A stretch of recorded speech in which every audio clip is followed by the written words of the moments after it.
Bonjour et bienvenue à Ta carrière, ton histoire, où on parle du futur du monde du travail et on invite des experts pour vous donner des conseils pour vous préparer à une carrière extraordinaire. Mon nom, c'est Jean-Philippe Michel.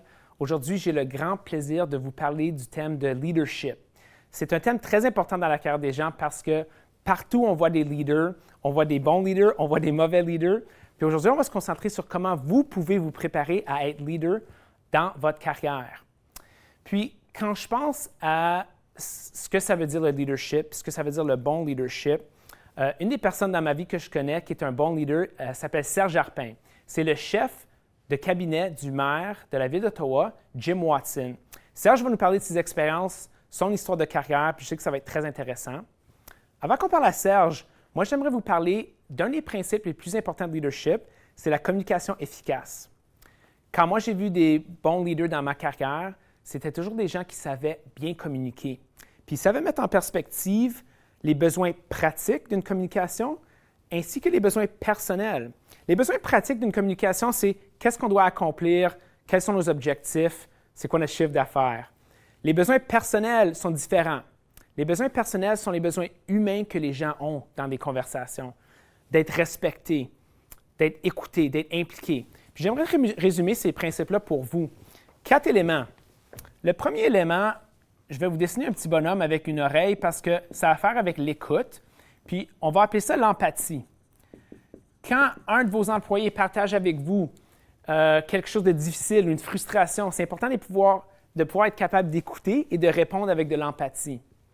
Prochain principe de communication, je vais appeler ça l'estime. Donc, en tant que leader, est-ce qu'on peut maintenir et rehausser l'estime de soi des gens pour reconnaître la valeur qu'ils amènent à l'équipe, par exemple? Troisième principe, on va appeler ça le support. Un bon leader est capable de savoir comment supporter ces gens sans leur voler leurs tâches et leurs responsabilités, donc d'offrir un support aux membres de leur équipe. Puis, finalement, je vous parle d'implication. Un bon leader sait poser des questions pour impliquer les gens dans ce qu'ils font. Si vous êtes en mesure d'utiliser ces 4 principes-là de communication, vous allez réussir à rencontrer les besoins personnels des gens, ce qui va améliorer votre communication. Puis le résultat, ça va être que vous allez être des meilleurs leaders. Je vous encourage à penser à ces 4 principes-là. Après la pause, on revient avec Serge Harpin. À tout de suite.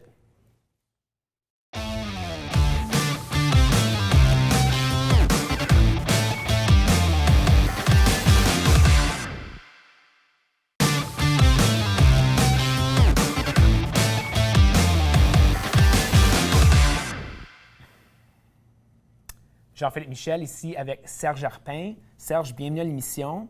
Allô, Jean-Philippe. Ça me fait plaisir de t'avoir ici. Puis, toi, tu es chef de cabinet du maire, Jim Watson. Qu'est-ce que ça fait, ça, un chef de cabinet du maire? Qu'est-ce que je fais essentiellement, c'est d'aider à organiser l'équipe qui appuie le maire dans ses fonctions quotidiennes. Donc, les quelques 3000 événements auxquels il participe chaque année. On rédige ses discours, on prépare son horaire, on organise les rencontres du conseil municipal, on s'assure qu'il est prêt pour toutes les grandes rencontres qu'il organise puis auxquelles il participe. On s'assure qu'il est prêt avec des bons discours, avec le contenu récent et essentiellement, on organise sa vie 7 jours par semaine. Wow! J'imagine que tu dois organiser la vie de Jim Watson 7 jours par semaine parce que s'il y a 3000 événements, comment est-ce que ça fonctionne? On dirait que c'est beaucoup d'événements. Il participe à beaucoup d'événements dans la communauté. C'est très important pour lui d'être présent. Et en plus de ça, il manque aucune des réunions du conseil municipal. Donc, il faut continuer à assurer sa présence aux activités de la ville et aux activités de la communauté. OK. Puis la première partie de ta réponse avait à faire avec l'équipe. Donc, il y a une équipe qui travaille avec le maire. D'après ton expérience, c'est quoi la clé au succès de cette équipe-là? Comment est-ce qu'on peut la faire fonctionner? Les gens doivent avoir un très grand respect pour la personne qui est élue, le maire Jim Watson. Ils doivent comprendre son mandat, comprendre ses orientations. Ils doivent être très passionnés, prêts à travailler très fort, très organisés, capables de jongler beaucoup de tâches en même temps, bien comprendre leur dossier, les maîtriser très rapidement. Puis s'ils ne comprennent pas un dossier, ils doivent l'apprendre très rapidement. OK. Donc là, moi, quand tu présentes ces éléments-là, je pense aux gens qui regardent à la télé, à la maison, qui vont essayer de penser, bien, si moi je voulais travailler pour le maire, dans une équipe dynamique comme ça, quels sont les attributs que je devrais avoir ou comment je pourrais me préparer? Peut-être fait une belle liste, mais est-ce qu'il y a un élément qui ressort comme plus important que les autres que, par exemple, tu rechercherais sur un membre de l'équipe? Souvent, si les gens ont touché à beaucoup de choses dans leur vie, si on fait du bénévolat, si on participé à une campagne, si on fait du porte-à-porte ou si on fait du prélèvement de fonds pour un organisme communautaire ou un groupe de jeunes, un camp d'été pour jeunes désavantagés, par exemple, s'ils ont touché à beaucoup de choses dans leur vie, ça augmente les chances qu'on va considérer leur candidature.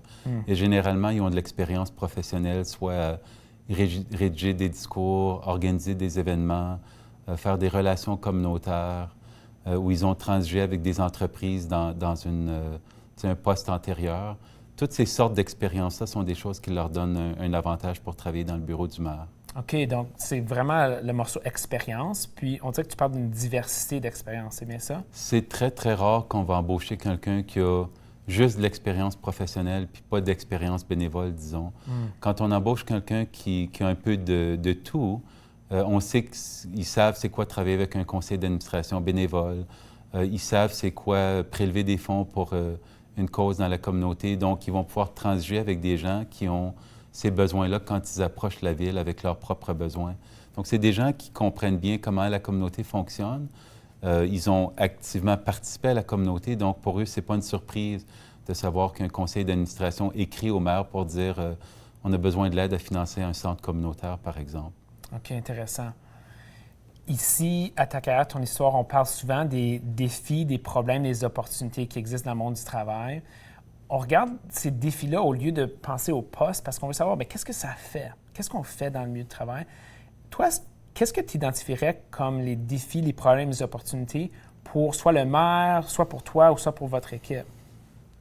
On a une ville en croissance rapide avec des très, très, très grandes attentes. Et les besoins sont incroyables puis ils changent presque tous les jours. Les gens veulent se rendre au travail plus rapidement. Ils veulent passer plus de temps avec leur famille.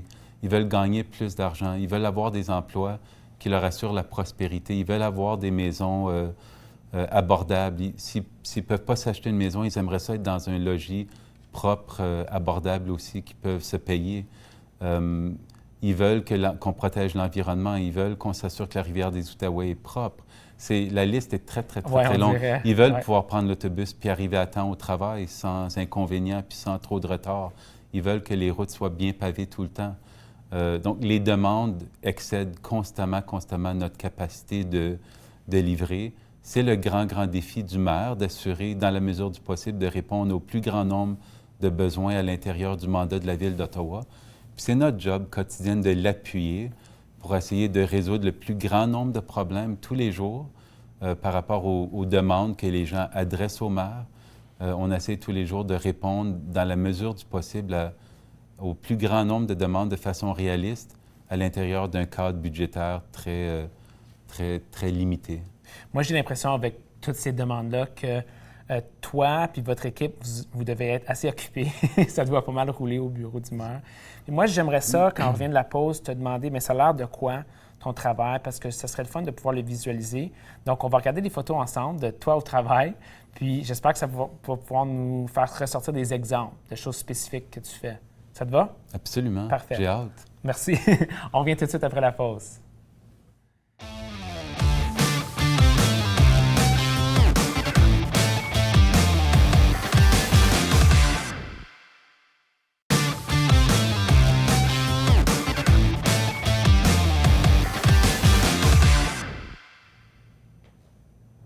Jean-Philippe Michel, ici avec Serge Arpin. Serge, on découvre ce que tu fais avec l'équipe du maire. Puis, je t'ai demandé de me des photos pour nous expliquer ça a l'air de quoi. Donc, ce qu'on va faire, c'est qu'on va regarder des photos. Puis là, toi, tu pourras me dire c'est quoi, pourquoi tu as choisi la photo, puis qu'est-ce que ça représente. Ça marche? Absolument. Fantastique. Moi, je sais que dans ton rôle, tu transiges souvent avec des gens. Puis, quand on va voir ces photos-là, je sais qu'on va peut-être voir des gens, puis tu pourras m'expliquer comment tu travailles avec ces gens-là. Fantastique. Donc, dans la première photo ici, moi, je connais la personne avec qui tu es assis. C'est Jim Watson. C'est où ça exactement? Ça, c'est le bureau personnel du maire au sein du bureau du maire où il fait plusieurs petites rencontres de travail, les rencontres plus intimes avec 3-4 personnes. OK. Quel genre de discussion vous avez? Nous, on a des discussions très corsées où, disons qu'il y a un rapport qui s'en vient au conseil municipal. Nous, on débat c'est quoi l'approche du maire, qu'est-ce qu'il veut accomplir, est-ce qu'il appuie telle ou telle recommandation. Puis on parle souvent des groupes avec lesquels on doit transiger, les membres du conseil municipal à qui on veut parler avant qu'un vote important ait lieu. Et généralement, c'est dans ces rencontres-là que moi, j'obtiens l'orientation du maire, qu'est-ce qu'il veut faire avec une décision spécifique. J'imagine que vous avez des débats puis que vous devez prendre des décisions ensemble. Notre idée, c'est que si nous, on a un bon débat entre nous, on a une bonne idée de ce qui va se débattre dans les réunions du conseil. Donc, on essaye d'avoir un choc des idées. Choc des idées, une simulation, un débat pour préparer. Fantastique. Dans la prochaine photo, je ne sais pas si on va revoir Jim, mais moi, j'aime ça voir, te voir en action comme ça dans le bureau du maire. Parle-moi de celle-ci.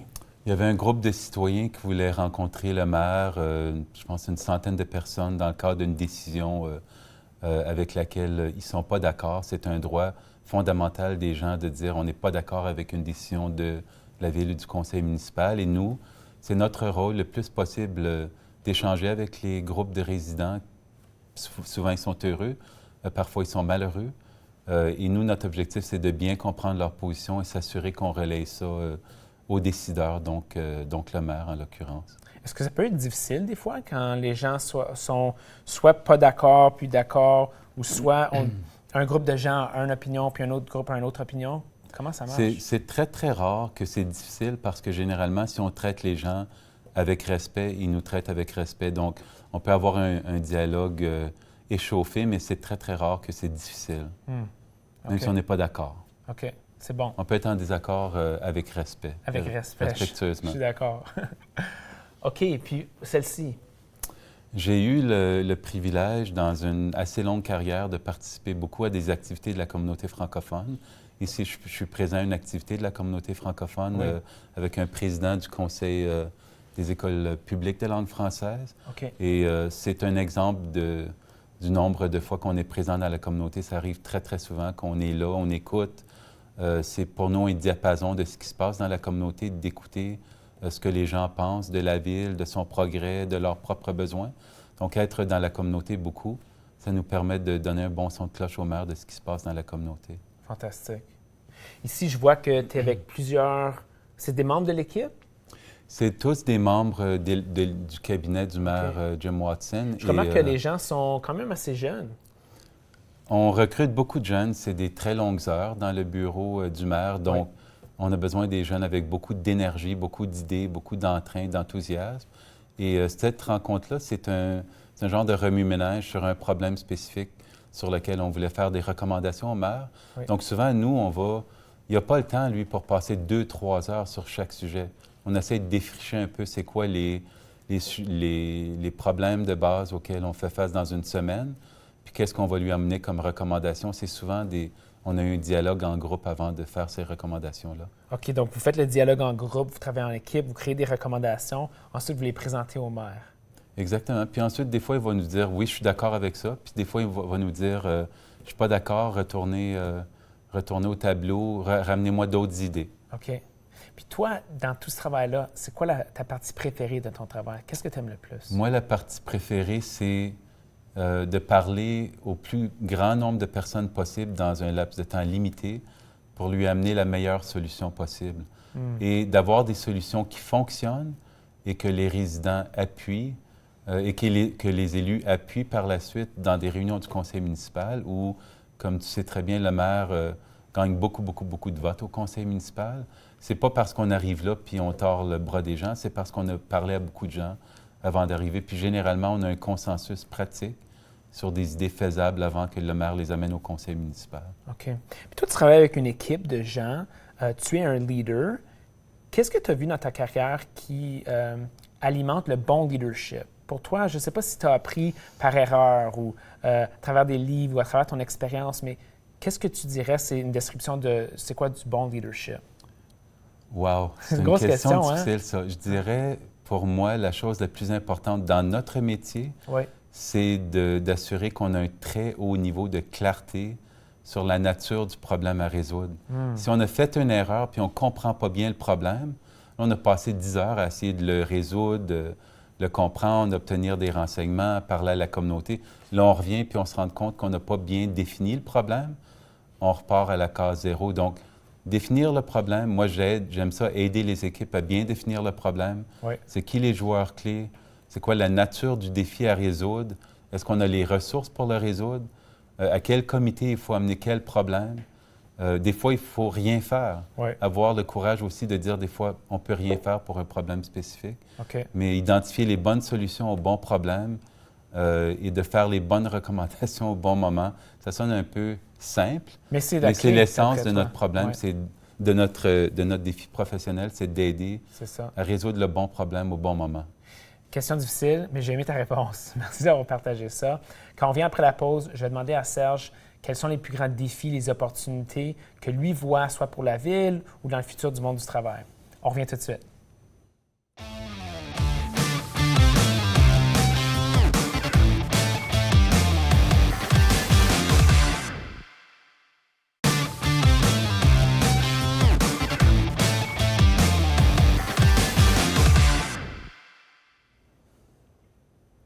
Bienvenue à Ta carrière, ton histoire. Serge, on a parlé de carrière, on a parlé de leadership. Maintenant, j'aimerais parler des cartes défis. Donc, d'après toi, quels sont les plus grands défis, les opportunités, les problèmes qui existent dans le futur du monde du travail? C'est aussi une grosse question. Mais ce que je vais t'inviter à faire, c'est de regarder les cartes défis puis me dire, d'après toi, quels sont les défis qui t'intéressent toi ou soit que tu vois qui sont importants pour la ville d'Ottawa, par exemple. Je te laisse faire ça. Merci. Pendant que Serge travaille, je vous explique, les cartes défis, ce sont 25 opportunités, défis, problèmes qui existent dans le monde du travail aujourd'hui et qui vont exister dans le futur. C'est une nouvelle façon de faire du développement de carrière. C'est un outil qui est utilisé par des enseignants, des enseignantes, des conseillers en orientation dans les écoles. Puis nous, on en parle aujourd'hui parce qu'on veut savoir qu'est-ce que Serge choisit. Serge, je vois que tu as choisi 2 cartes déjà. La première carte que tu as choisie, c'est conceptualiser l'avenir du transport. Peux-tu me dire pourquoi tu as choisi celle-là? En fait, quand je n'ai pas juste choisi cette carte-là toute seule, j'ai choisi avec l'autre. C'est ensemble? Il y a un lien entre les deux, oui. J'aimerais savoir. Excellent. Puis la deuxième carte, c'était mettre fin à la pauvreté. D'accord. Pour nous, à la ville, puis quelque chose qui est très important pour la maire, c'est de s'assurer que le plus grand nombre de résidents peuvent se rendre à la prochaine opportunité économique pour eux. Okay. Une entrevue, un emploi à temps partiel si tu es un étudiant, un emploi que tu as obtenu, puis tu vis dans l'est de la ville, puis tu travailles dans l'ouest ou vice-versa. On travaille constamment sur des problèmes de transport en commun, comme par exemple amener le train léger à tous les coins de la ville d'Ottawa. Et comme vous savez, la semaine dernière, il y a eu une grosse annonce du gouvernement du Canada. Ils vont financer l'étape 2 du train léger. Ça va amener le train à 5 km de 70 des résidents de la ville d'Ottawa. 5 km, 70 des résidents de la ville. OK, bien là, ça retouche un des besoins que tu as identifié plutôt que les gens veulent pouvoir se rendre facilement au travail. D'un endroit à l'autre. Ouais. Et il y a un lien avec... Moi, j'ai mis mettre fin à la pauvreté, mais parce que c'était la carte qui était le plus proche de accès aux opportunités. La ville, elle n'a pas un mandat de trouver un emploi pour quelqu'un, mais elle peut aider quelqu'un à se rendre de façon accessible et peu coûteuse à son emploi ou à son entrevue. Donc, le transport en commun et l'opportunité économique, c'est très, selon nous, c'est très relié l'un à l'autre. Donc, on travaille sur ces questions-là de façon presque constante et quand on va amener le train à plus de communautés à l'intérieur de la ville d'Ottawa, ça augmente les opportunités pour les gens, pas juste pour les gens de conduire plus facilement sur les routes d'Ottawa, mais ça donne la chance aux résidents d'améliorer leurs chances, leurs perspectives économiques. Mais là, ce que tu nous expliques, c'est vraiment l'impact que ça va avoir une fois qu'on a le train léger. Parce que là, on n'est pas dans le mode de voir les bienfaits parce qu'on n'a pas encore le train. On est dans le mode « Ah, je suis dérangé par le trafic ». Mais on voit que dans plusieurs années, ça va amener tellement de bonnes choses aux citoyens de la ville. C'est ça? Puis ce que les gens ne voient pas, c'est qu'il y a tellement de décisions autour de ça. Ça fait 7 ans que le maire travaille sur un modèle plus équitable pour amener plus de gens plus proches d'un transport en commun plus efficace. Puis c'est pas juste fournir les autobus, les véhicules, les trains, le rail, tout ça. C'est de s'assurer que les tarifs sont aussi équitables. Alors, l'année dernière, le conseil municipal, sous le leadership du maire, avec la collaboration de la Commission de transport, a mis sur pied un tarif plus économique pour les résidents d'Ottawa à faible revenu. Puis ce tarif-là a été mis en œuvre au printemps.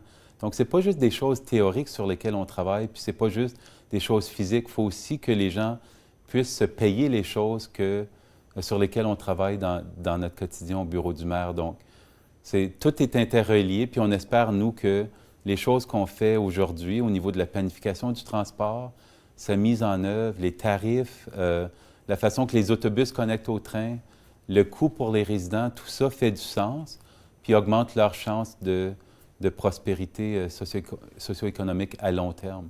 C'est ça notre objectif. C'est un gros projet avec des grandes retombées. Moi, j'ai l'impression qu'il y a des jeunes qui regardent l'émission qui se disent « Ah, moi, ça m'intéresse, ce défi-là. Moi, j'aimerais ça faire une contribution, soit à conceptualiser l'avenir du transport, soit à mettre fin à la pauvreté. » Toi, tu as eu la chance de travailler sur ces dossiers-là durant ta carrière. Est-ce que tu aurais des suggestions pour ces jeunes-là sur comment ils pourraient se préparer à travailler sur ces défis-là? Je sais que tantôt que tu as dit, en général, les jeunes devraient acquérir une diversité d'expériences. Est-ce que tu aurais d'autres choses à leur proposer? Pour un jeune qui est à l'école en ce moment, Oui. pour moi, ce serait important pour eux de s'impliquer dans des activités parascolaires comme le conseil étudiant, comme les activités intramurales ou les sports. Est-ce que toi, tu as fait ça quand toi, tu étais plus jeune? Moi, j'ai fait ça en 9e, en 10e, en 11e, en 12e. J'ai été président de l'école de La Salle quand j'étais jeune. Ça m'a donné beaucoup, beaucoup d'expérience. Quand j'arrivais à une entrevue, j'étais très fier de dire j'ai été bénévole dans mon école, j'ai organisé des activités. Puis, c'est pas juste que ça te permet de dire ces choses-là, mais ça te donne de l'expérience sur comment organiser des choses. J'encouragerais les jeunes à ne pas viser, comme je ne suis pas obligé d'avoir un emploi de 35 heures par semaine pour commencer. Si je peux faire 10 heures à temps partiel dans quelque chose qui me passionne et cumuler ça avec une activité bénévole, ça, les employeurs, ça va les intriguer. Nous, ça nous arrive souvent quand on regarde des gens qui postulent pour des emplois au bureau du maire, on regarde beaucoup, beaucoup leurs activités bénévoles parce qu'on voit que c'est une personne complète, pas juste une personne qui a travaillé des heures à temps partiel dans un magasin ou dans de la vente au détail ou le service à la clientèle, mais ils ont aussi donné du temps pour améliorer leur communauté. On recherche ça constamment. Puis, quand tu proposes qu'ils aillent faire du bénévolat, est-ce qu'il y a une place qui est mieux que d'autres ou c'est pas vraiment important le choix qu'ils font sur où ils font du bénévolat? C'est pas vraiment important, mais c'est important aussi qu'ils lisent sur l'actualité, qu'ils regardent les nouvelles, qu'ils lisent un journal, soit en ligne ou comme un vieux comme moi, un journal traditionnel, qui s'intéresse à l'actualité. Quand ils arrivent pour une entrevue, des fois, nous, on a 500 personnes qui nous envoient leur curriculum vitae pour un job. Le maire met ça sur son compte Twitter, puis les gens nous envoient à l'intérieur de 24 heures des centaines de résumés. Si tu veux te distinguer, ce serait souhaitable que tu aies fait du travail bénévole, que tu sois au courant de l'actualité locale. Si tu connais ce qui se passe à la ville, c'est encore mieux. Si tu t'es impliqué dans une campagne électorale municipale, c'est un atout pour toi, absolument. C'est une bonne suggestion. Merci beaucoup, Serge, d'avoir participé avec nous de l'émission et puis d'avoir partagé tes idées, tes conseils. On veut que vous vous joigniez à nous sur notre page Facebook à Ta Carrière TV. Et puis, on vous invite à nous envoyer vos questions sur notre page Facebook. À la prochaine émission. Merci.